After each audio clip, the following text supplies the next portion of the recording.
extrêmement fort. On va rentrer directement dans le cœur du sujet parce qu'on ne vous a pas entendu et votre parole est précieuse. D'où est partie cette guerre avec Booba ?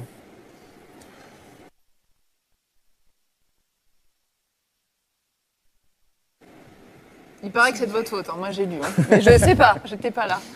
Non, je dirais plutôt que c'est la scène. Ça a démarré déjà en 2001 en fait. Ouais, c'est une vieille histoire. C'est une vieille histoire en fait qui, on va dire, c'est l'effet boule de neige quoi. Et c'était une guerre en sursis en fait. Parce que je l'avais invité sur un morceau, sur mon album qui s'appelait La vie avant la mort, qui m'a présenté au grand public d'ailleurs et qui est l'exemple.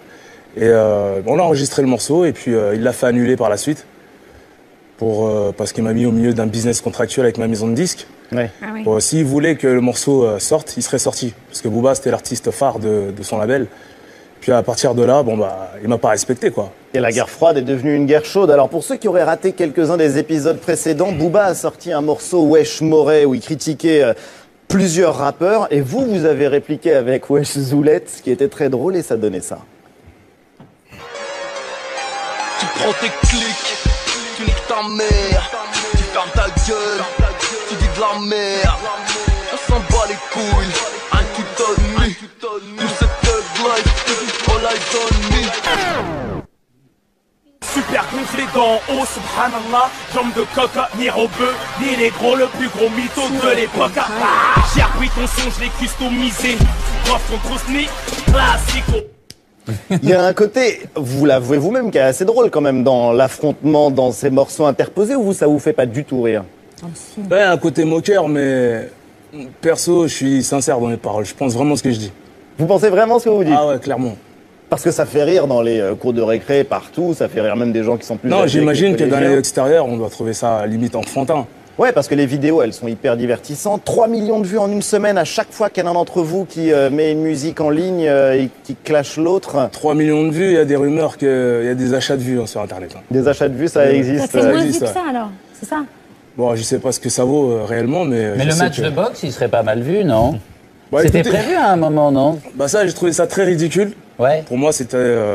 Il y avait un rabaisser. organisateur et tout. Oui, Julien. c'est des promoteurs opportunistes qui ont voulu se mêler de notre histoire, mais vous imaginez, à chaque fois que vous avez un problème avec quelqu'un, on vous propose un match de boxe. Oui, mais Non, mais voilà, c'est encore justement, pire. dès qu'on a un problème. Bref, pourquoi ça se passe par morceaux interposés et pas en tête à tête ? Bah moi, j'ai proposé le tête-à-tête dans la rue. Ah oui, Dans la rue, il fout les jetons Se quand même voir, un peu, pourquoi non pas discuter, dans un salon non, de on thé, peut je veux discuter. dire, un salon de On peut thé, c'est discuter sympa. dans Non, je suis ouvert, je suis quelqu'un d'ouvert. On peut discuter, on peut faire ce qu'il veut. Mais lui, il préfère se cacher à Miami et puis s'énerver sur Internet. Il s'est plus donné de la tête entre Instagram, Twitter et Facebook. Et puis il a attendu 6 mois pour répondre, alors qu'il avait dit qu'il allait pas répondre. Et puis finalement, je l'ai un peu aidé, donné du courage, quoi. Et puis depuis, il se lâche. Est-ce que vous comprenez qu'on puisse imaginer que tout ça, c'est arrangé ? C'est une rumeur qui court finalement. Ce Bah serait moi, de on la m'a dit, stratégie j'ai croisé marketing. plusieurs personnes dans la rue qui m'ont parlé d'un coup monté pour faire le buzz, etc. J'ai vraiment pas besoin de ça. Et Non. je suis vraiment sérieux dans mes démarches. Et Mais tout le monde sait qu'est-ce ce que que je ça pense de a- Booba, quoi. Qu'est-ce que ça a de sérieux de traiter un mec de zoulette, quoi, femmelette? C'est un truc de gamin, sérieusement. En quoi c'est sérieux? Vous dites, je suis sincère dans mes paroles, mais qu'est-ce que vous voulez dire vraiment? Parce C'est que- son talent de rappeur que vous mettez en cause? Qu'est-ce qu'il y a de fond? C'est pas Non, juste une plus femmelette. l'image. C'est plus l'image et la fausse image qui s'est construite depuis des années. Il rêve d'être un gangster.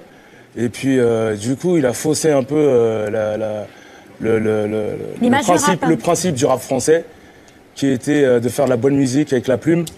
Et puis faire parler l'authenticité, revendiquer les quartiers et puis donner de l'amour aux gens.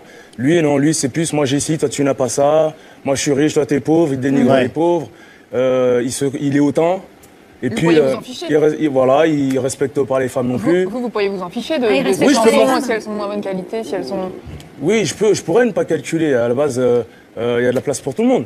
Mais le truc, c'est qu'à partir du moment où il commence à provoquer, il commence à rentrer dans des provocations, à mettre en doute. Et là, c'est allé trop loin aujourd'hui pour vous ? Non, pas encore. Pas encore. Mais alors comment Qu'est-ce qu'il éviter que le faudrait rap dérape, si j'ose dire? Ouais, parce Comment que- éviter que ça aille trop loin et que ça J'ai finisse pas la mal? solution à ce problème. Et est-ce que vous pensez qu'il y a un rapport entre Pourquoi les vous voulez coups que de ça feu finisse tirés hier bien matin sur la voiture de la fouine et cette guerre avec Booba ? J'en sais pas plus que vous là-dessus, je peux pas vraiment me prononcer. Pour moi, Qu'est-ce qu'il c'est. vient faire là-dedans d'ailleurs de la Oui, fouine? la On fouine. comprend pas trop. Bah, c'est Booba qui l'a intégré dans cette affaire, parce que il en a fait, au lieu d'assumer le face-à-face avec moi, ça l'a plus intéressé de s'orienter vers la fouine. Mais d'après vous, qui a tiré sur la voiture de la fouine? Ah, j'en sais rien du tout, madame. C'est un fan qui a été excité parce que le problème, c'est qu'il y a certains de vos fans qui prennent ça très au premier degré et qui, eux, pourraient déraper. Vous, on voit que vous avez encore un peu de la distance. Mais c'est pas le cas de tout le monde, non? Écoutez, après, il y a l'entourage qui joue aussi. Il y a des petits gamins de cité qui se sentent investis d'une mission, qui aiment leur rappeur favori et que peut-être que, voilà, qui ont envie de faire quelque chose pour eux. Moi, j'ai pas besoin de ça. J'ai 35 ans, je suis un bonhomme et je peux le rencontrer tout seul. Ouais. Il n'y a pas de problème. Et là, on vient d'apprendre d'ailleurs que Lafouine ne désirait pas porter plainte après les tirs sur sa voiture. C'est plus une tentative d'intimidation. Ça, c'est bidon. C'est du vin doloré, c'est dans les portières. Alors, ce qui est assez curieux,